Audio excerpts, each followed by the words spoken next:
The truth is, it wasn't your fault. Since childhood, they taught you to fear money, to believe it corrupts, that it's dirty, that it's for the few. But what nobody told you is that it was these lies, repeated generation after generation, that trapped you in mediocrity. Robert Kiyosaki didn't get rich because he worked harder. He got rich because he thought differently. Today, you're going to discover the 5 biggest lies about money. But before we begin, hit that like button and subscribe if you haven't already. It helps more people find this message. Let me tell you a story. There's a man sitting in an old chair, staring at the clock. 5:30 in the morning. He's been waking up at this time every single day for 23 years. Takes the same bus, walks into the same building, does the same tasks, and comes home exhausted, with this feeling that life is passing by him. Not with him. This man isn't lazy. He's not stupid. He just believed the right lies. The lies that everyone believes. And because of that, he's trapped. Now imagine another man. This one wakes up when he wants, works from wherever he chooses, has money coming in while he sleeps. Not because he's smarter, not because he got lucky, but because one day someone broke the invisible chains that bound his mind. And that someone was himself. The difference between these two men isn't in the effort. It's in the programming. One was programmed to obey. The other was deprogrammed to create. And what you're about to hear is the beginning of that deprogramming. Robert Kiyosaki spent his entire life studying the minds of the wealthy. And he discovered something disturbing. Poverty isn't accidental. It's taught. It's passed from father to son, like an invisible inheritance. You're not born poor. You learn to be poor. And the worst part is that the people who taught you this loved you. Your parents, your teachers, your grandparents. They all believed they were protecting you. But in reality, they were just passing down the virus of scarcity. So let's get straight to the point. The first lie they told you, the one that still controls your financial life today, is this: study hard, get good grades, get a stable job. Sounds like golden advice, right? Seems prudent, safe, responsible. But that phrase was created to turn you into a replaceable piece inside a system that isn't yours. School wasn't built to teach you to be free. It was built to teach you to obey. Sit in your seat. Don't speak without raising your hand. Memorize this. Repeat it on the test. And if you do everything just right, you'll earn a diploma that gives you the privilege of working for others for the rest of your life. Kiyosaki calls this the employee production line. And the worst part is, it works so well we don't even notice. Have you ever stopped to think why they never taught you how to invest in school? Why they never explained what an asset is, a liability, or how money actually works? Because the system doesn't want you to know. It wants you dependent. It wants you to need a boss. It wants you afraid of losing your job. Because a fearful employee is an obedient employee. Look, I'm not saying education is bad. Knowledge is power. Yes. But the type of knowledge they teach you in schools was designed to keep you small. To make you believe that security comes from outside. That someone will take care of you if you're good. But the raw truth is this: nobody's going to take care of your financial future except you. While you were memorizing physics formulas, the rich were teaching their kids to read balance sheets. While you were competing for grades, they were learning to build systems. And when you graduated thinking you'd won, you'd just entered their game, as a pawn. There's a phrase Kiyosaki repeats often: the poor work for money, the rich make money, work for them. And this isn't poetry, it's mechanics, It's financial engineering. But to understand this, you need to unlearn everything they taught you about hard work. And that brings me to the second lie, the most dangerous of all. Work hard, and you'll be rewarded. This phrase has destroyed more dreams than any economic crisis, because it makes you believe that effort equals results. That if you sweat enough, if you sacrifice your health, your time, your family, one day someone will notice. Someone will promote you. Someone will pay you what you deserve. But they won't. You can work 80 hours a week. You can be the best employee in the company.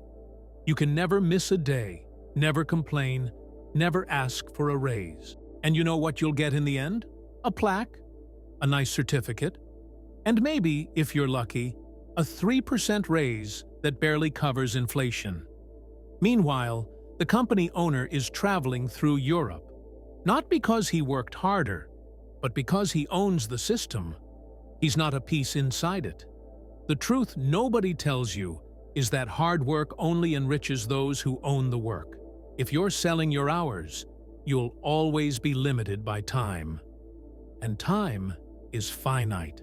No matter how fast you run on that treadmill, you'll never get anywhere, because the treadmill isn't yours.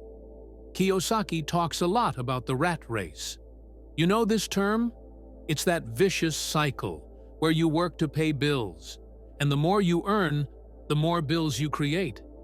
You buy a better car, finance a bigger house, enroll the kids in an expensive school, and suddenly you're making 3 times more than you made 10 years ago.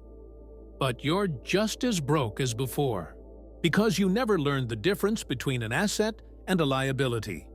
An asset puts money in your pocket. A liability takes money out of your pocket. That's simple.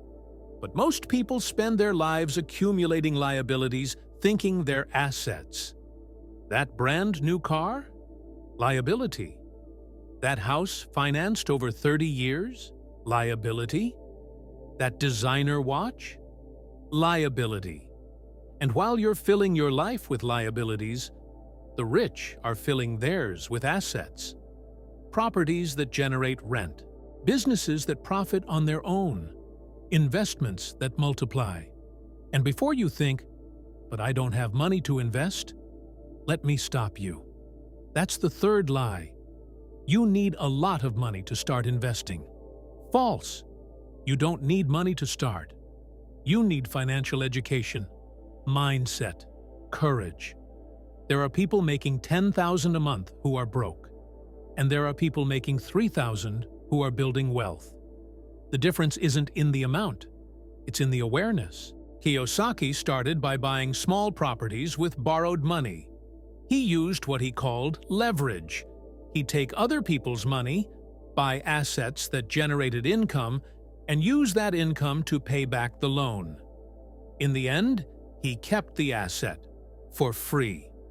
Meanwhile, there are people saving money in low-interest accounts waiting to accumulate a fortune before they start. And you know what happens? Inflation eats the money. Time passes, and the person ages without ever having moved forward. Look, I know it seems risky. I know they taught you to fear debt. But there's good debt and bad debt. Bad debt is what you take on to buy liabilities, like financing a car to impress others. Good debt is what you take on to buy assets, like financing a property that'll give you rental income every month.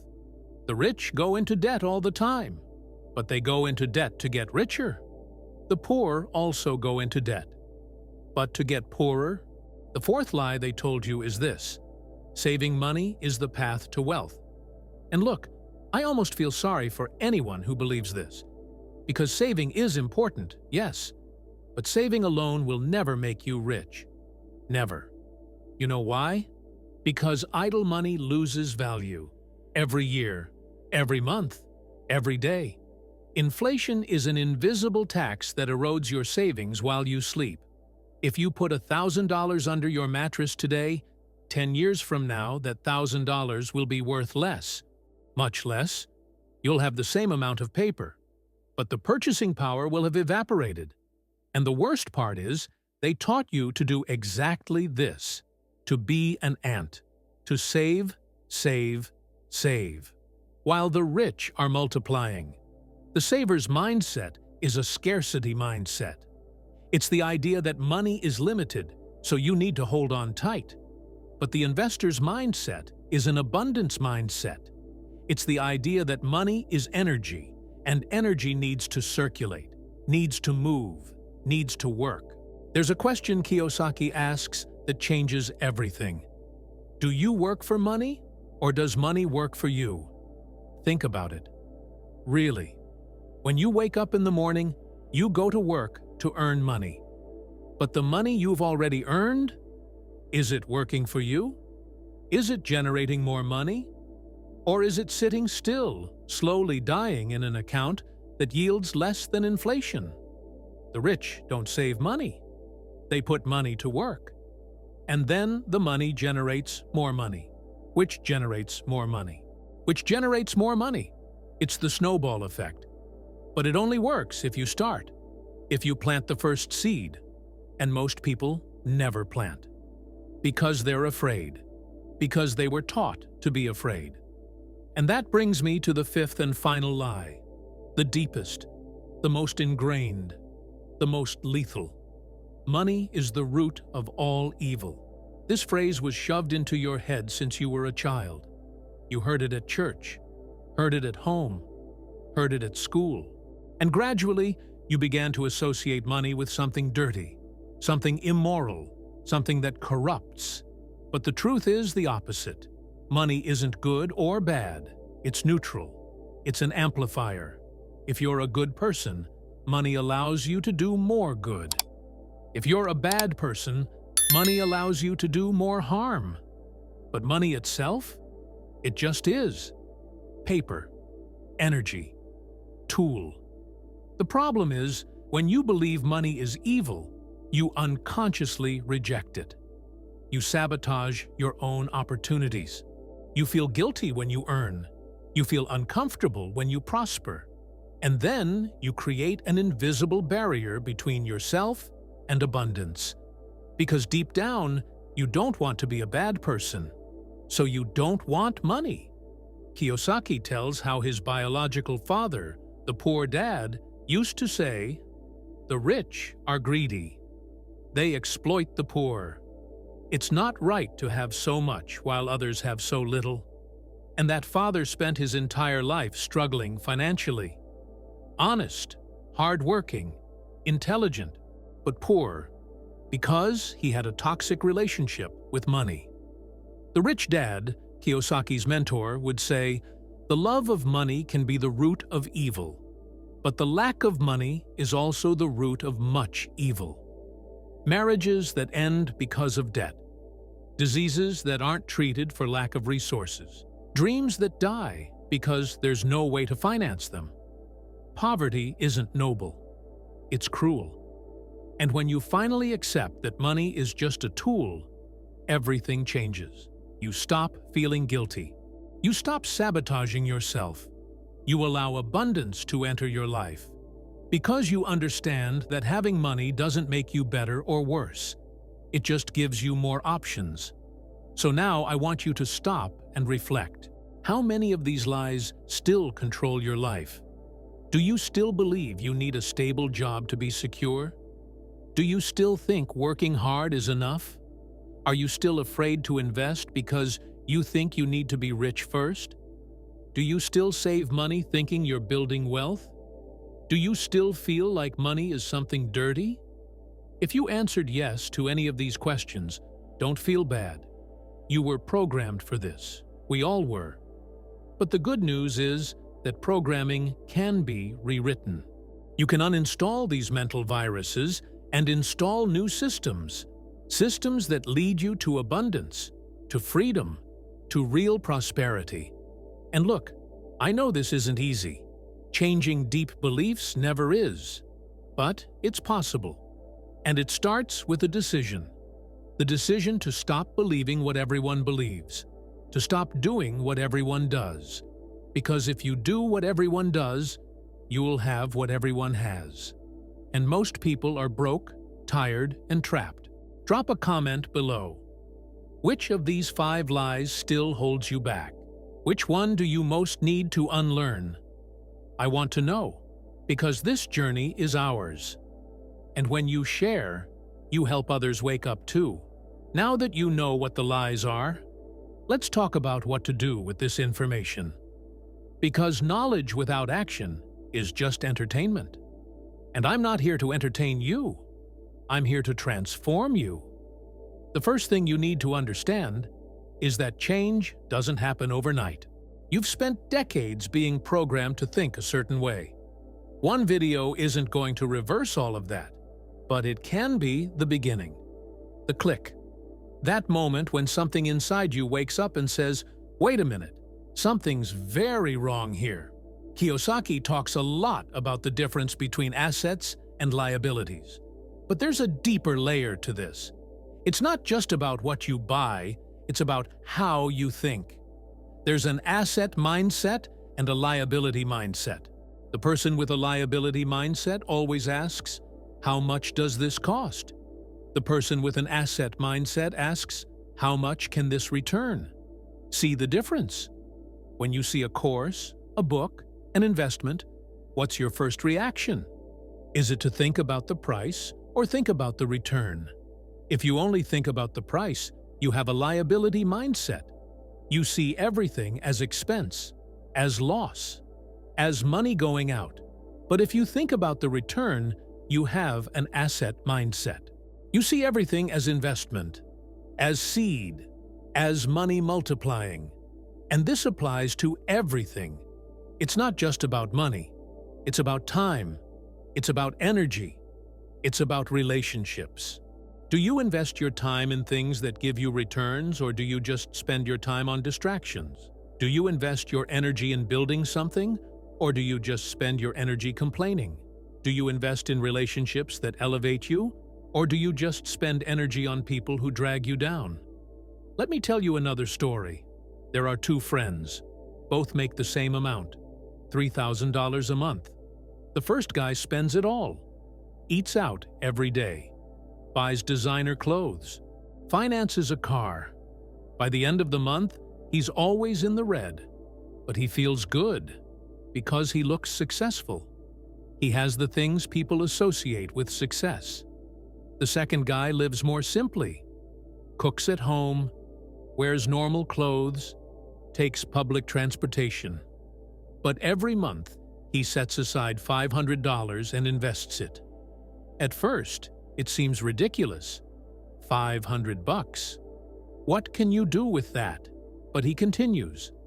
Month after month. Year after year.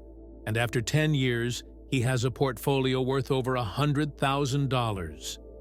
Meanwhile, the first guy has an old car that's worth half what he paid for it, and a bunch of clothes that went out of style. Which of the 2 do you think is happier in the long run? Which of the 2 do you think sleeps better at night? Which of the 2 has freedom of choice? Here's a hard truth. Most people would rather look rich than be rich. They spend money they don't have to buy things they don't need to impress people who don't even care. And in the end, they get trapped. Trapped in jobs they hate. Trapped in debts they can't pay.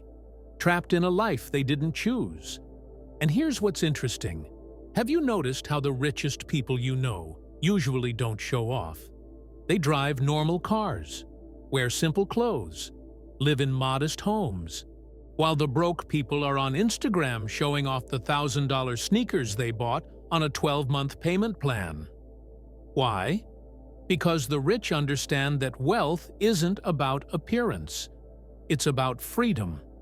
Freedom to wake up without an alarm. Freedom to travel when you want. Freedom to say no. Freedom to choose who you spend your time with. Freedom to do what gives you purpose, not what gives you a paycheck. That's real wealth, and it doesn't come from showing off. It comes from building. But then you might be thinking, okay, I get it. I need to change my mindset. I need to invest. I need to build assets. But how? Where do I start? And that's the right question. Because theory without practice doesn't transform anything. Kiyosaki has very simple advice that changed my perspective. Pay yourself first. You know what most people do? They earn their paycheck, pay all the bills, and if there's anything left over, then they think about saving. But there's never anything left. There's always an emergency. There's always an irresistible deal. There's always an excuse. But what if you reverse the order? What if before paying any bill, you set aside 10% of what you earn and put it straight into an investment? You don't even see that money. It goes out automatically. And then you learn to live on the 90% that's left. At first, it's hard. But after a few months, you don't even miss it. And that money? It's there, growing, working for you, while you sleep. The magic isn't in the amount, it's in the habit. If you make $1,000 and set aside $100, that counts. If you make $10,000 and set aside $1,000, that counts. The important thing is to create the system. Because when you create the system carries you. You don't need discipline every day. The system does the work for you. And there's something else. You need to increase your financial intelligence. And that doesn't mean getting an economics degree. It means reading books, studying investments, understanding how money works, understanding taxes, understanding compound interest, understanding inflation, understanding assets, understanding liabilities, understanding leverage. Kiyosaki always says, your greatest asset isn't your house, it isn't your car, it's your mind. Because with the right mind, you can lose everything and rebuild. But with the wrong mind, you can gain everything and lose it. There are so many cases of people who won the lottery and 5 years later were poorer than before. Why? Because the mind didn't change, just the bank balance. And when the mind doesn't sustain abundance, abundance leaves. That's why financial education is so important. And that's why the system doesn't want you to have access to it. Because a financially educated people is a free people. And a free people is harder to control. So you need to take responsibility. Nobody's going to do this for you. Your boss isn't going to teach you how to escape the rat race. Your bank isn't going to teach you how to really invest. Your government isn't going to teach you how to legally pay less taxes. They all want you to stay dependent. Because dependency generates profit for them. But when you decide to educate yourself, you take the reins of your life. And then everything changes. You start to see opportunities where before you only saw obstacles. You start to create income where before you only saw expense. You start to build freedom where before you only saw prison. And look, I know sometimes discouragement hits. I know you look at your bank account and think, how am I going to get out of this? Everything's so hard. Everything's so expensive. Everything's so unfair. And I'm not going to lie to you. The system is unfair. It was designed to benefit those who already have and make it difficult for those who don't. But complaining doesn't change anything. Victimhood doesn't pay bills. Anger doesn't build wealth. What changes things is action. It's decision. It's consistency. It's you waking up every day and doing a little bit, reading a little bit, investing a little bit, learning a little bit. Because small, consistent actions, over time, create extraordinary results. But most people want extraordinary results with mediocre action. And it doesn't work that way.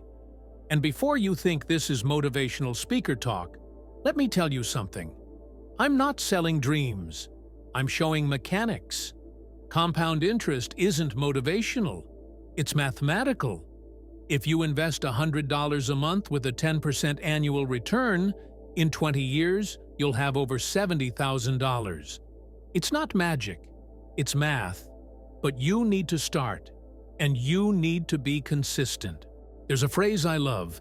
The best time to plant a tree was 20 years ago. The second best time is now. So stop dwelling on the past. Stop blaming yourself for not starting earlier. Start now. Today.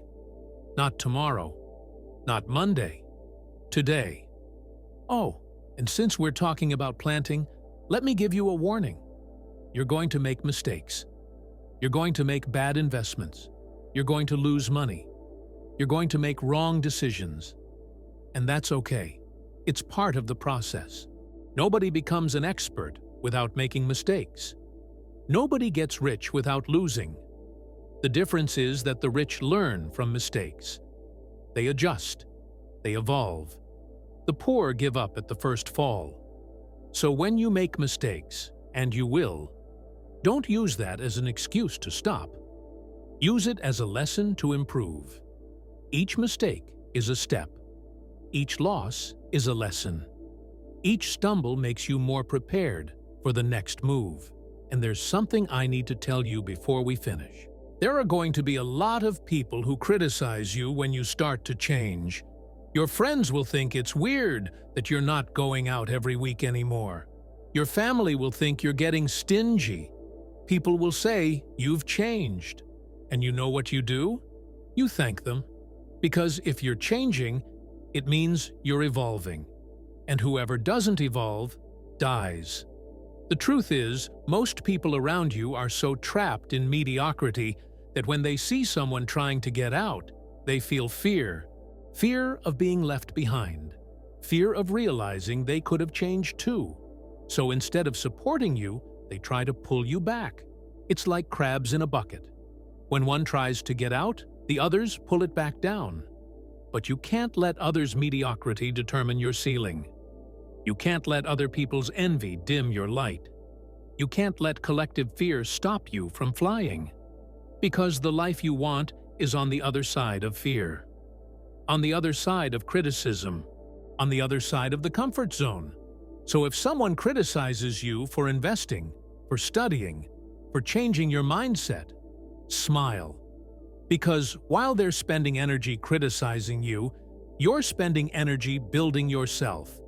And 10 years from now, when you have freedom and they're still trapped, they'll understand. Or they won't. But then it won't matter anymore. Drop a comment below. Have you suffered criticism for trying to improve financially? How did you deal with it? Let's create a support network in the comments, because this journey is easier when we walk together. And look, I'm going to be honest with you. This video won't change your life. Only you can do that. But it can be the push you needed. That spark. That moment when you look in the mirror and decide, enough. Enough excuses. Enough victimhood. Enough mediocrity. I deserve more. I can do more. And I'm going to prove it. Because in the end, it's not about the money. It's about who you become in the process of achieving the money. It's about the discipline you develop, the resilience you build, the confidence you gain. The money is just the consequence, the external reward of an internal transformation. So I'm going to leave you with a challenge. Not a motivational challenge, a practical challenge. For the next 30 days, set aside 10% of everything you earn and invest it. Doesn't matter the amount. Could be $50, could be 20. The important thing is to create the habit. And at the end of 30 days, come back here and tell me how it went. Tell me what changed. Tell me what you felt. Because when you start paying yourself first, something changes inside you. You start to value yourself. And when you value yourself, the universe values you too. And if you want to go even deeper into this transformation, I recommend you watch the video about Rockefeller's 7 principles. There I show you how one of the richest men in history built not just fortune, but a legacy that lasts to this day. They're timeless principles that connect directly with everything we talked about here. The link is in the cards and description. Don't miss it. Remember, you weren't born to be mediocre. You were born to shine. But shining requires courage, requires action, requires you to take the first step even without seeing the whole staircase. And that step? Only you can take it. Nobody's going to do this for you. But when you finally decide, when you finally truly commit, there's no force in the world that can hold you back. The chains that bind you aren't made of iron. They're made of belief. And belief can be broken. With knowledge, with action, with persistence. So break those chains. Free your mind. And allow the abundance that was always yours by right to finally reach you. This is The Initiate. See you in the next video.